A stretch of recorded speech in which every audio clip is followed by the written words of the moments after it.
It's time to put this Cole Kmet trade talk to bed once and for all, seriously. It's been dragged on for too long at this point. We've all seen the rumors. The speculation popping up every time. A team struggles at tight end. Maybe the Bears should trade Kmet, people say. But let's be real, that's not happening, not now, not unless something dramatic goes down. Yes, sure. A year from now maybe, but right now, making this move just doesn't make sense. And I'm going to walk you through exactly why. First off, Cole Kmet and the Bears are totally on the same page. It's all been very transparent. Remember when the Bears drafted Colston Loveland in the first round? Kmet was asked about it right away. He said he was surprised. Of course, who wouldn't be when your team brings in another tight end in the first round while you're under a 4-year, $50 million deal? But the coach Ben Johnson called him immediately, explained what the team wanted to do, reassured him he was still part of the vision. And that matters. When your new head coach and offensive mastermind takes the time to talk and outline a plan, featuring you buy in. Kmet sounded excited. He talked about complementing each other, competing, pushing each other to be the best 12 personnel tandem in the league. That vision doesn't include trading him away, it includes featuring him alongside Loveland, using the tight end sets effectively, and building something. So yeah, they're aligned. And that's number one, trading a player who's literally on board with the plan, who's been promised a role, doesn't add up. Second, Ben Johnson, the new guy calling plays, loves 12 personnel packages to tight ends, to receivers, one running back. It's been a staple under him for years. Like when he was in Detroit. The Lions ran that set on over 30% of plays last season, the third highest usage in the NFL. Now that he's in Chicago, it's only natural he'll do the same. And using Kmet and Loveland together fits that mold perfectly. If anything, you'd want both on the field, giving defense real problems, mismatches, heavier protection, strong run support, and versatility. Trading Kmet, you'd be gutting your new offensive identity. Third, let's talk about Loveland himself. He hasn't even been cleared to practice yet, coming off shoulder surgery, probably a bit thin. Even if he gets fully healthy before training camp, the rookie tight end job is complicated.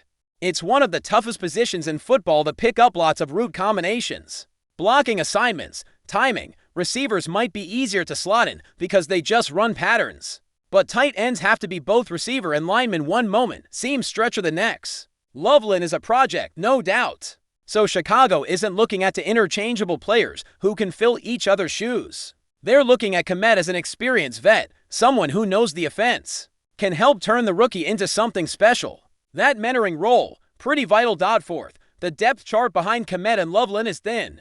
You've got Durham Smythe, Joel Wilson, a couple of practice squad guys. None of them project as long-term starters or even reliable secondaries in case of injury. So if you trade Kmet, your tight end depth becomes shaky fast. Cleveland did the same thing last year when they let their second tight end walk and ended the season scrambling with backups. You don't want that happening here. Having Kmet and Loveland, then a decent third tight end and Smythe ready for occasional snaps. That looks like a clean hierarchy. Trade Kmet, suddenly you're flying blind if someone gets hurt, and most importantly, the Bears want to win now. This isn't some distant rebuild. This is year for under Ryan Poles. First season with Johnson calling plays, and the fan base is hungry. They may not be expecting a Super Bowl run, but a playoff push, absolutely. And you don't trade away one of your top handful of players, especially one you've just signed to a big contract while trying to win. Sure, every player has a price, but unless someone came in offering a first-round pick for Kmet, no deal. Maybe a second-rounder, maybe, but that still doesn't line up with Chicago's window. If anything, it would diminish their present-year strength for a hypothetical future gain. That doesn't align with the urgency here. Now, let's be clear, I'm not saying they'll never trade Kmet. Maybe a year or two from now the lights change, the depth chart evolves. Bryce Young bursts onto the scene, or Caleb Williams is looming in the backyard. And suddenly the Bears need to pivot. That's a totally different story. But right now, with Loveland still developing, 12 personnel on the rise, and the team in win-now mode, trading Cole Kmet or even talking seriously about it is just noise. It's June, it's quiet, people are starving for content, I get it, but speculation needs logic. And this one doesn't have much. So unless some nuclear offer shows up that even shocks Ryan Poles, I'm keeping Kmet. Again, that doesn't mean the Bears are a Super Bowl away because of him, but stripping out an experienced tight end with good chemistry for a mid-round draft pick doesn't move you forward. This team needs stable supporting pieces. This team needs Kmet to continue being a cornerstone of their offense, a leader for Loveland, a reliable check down on third and short, and a red zone mismatch. So yeah, I get the curiosity. I understand the hypotheticals, but no, the Bears aren't trading Cole Kmet. We can discuss Hendrickson, pass rush, cornerbacks fine, but this narrative is tired, thin, and easily busted. And while we're still talking about this, let's zoom in on the impact a guy like Cole Kmet actually has on this offense, because it's not just about the stats, not just about touchdowns or targets. It's about structure, it's about familiarity, and it's about giving your young quarterback the tools he needs to succeed. Remember, we're in year one of Caleb Williams. This is not the time to strip him of veterans. This is the time to surround him with experience, reliability, and versatility. And that's exactly what Kmet brings. He knows the playbook. He knows what it takes to block in the run game. He knows how to find soft zones and bail his quarterback out on a 3rd and 6. When things break down, those little things, they don't show up in box scores, but they make all the difference on Sundays. You think Ben Johnson doesn't value that? The guy's coming from Detroit, where he built an offense that was one of the most balanced and disciplined in the league, and you can bet he's trying to recreate that formula here. It's not flashy, but it's methodical, physical, and smart. Tight ends are a huge part of that, and Johnson needs them to anchor his playbook. He wants mismatches, he wants motion, he wants pre-snap confusion for defenses, and that comes from having the capable tight ends who can line up in line, flex out wide, or slide into the backfield if needed. You don't get that kind of flexibility if you trade one of your top guys. Suddenly, the whole dynamic changes. Suddenly, you become predictable, and Johnson isn't building this team to be predictable. Another thing to remember is chemistry. You can't manufacture chemistry overnight and say what you want.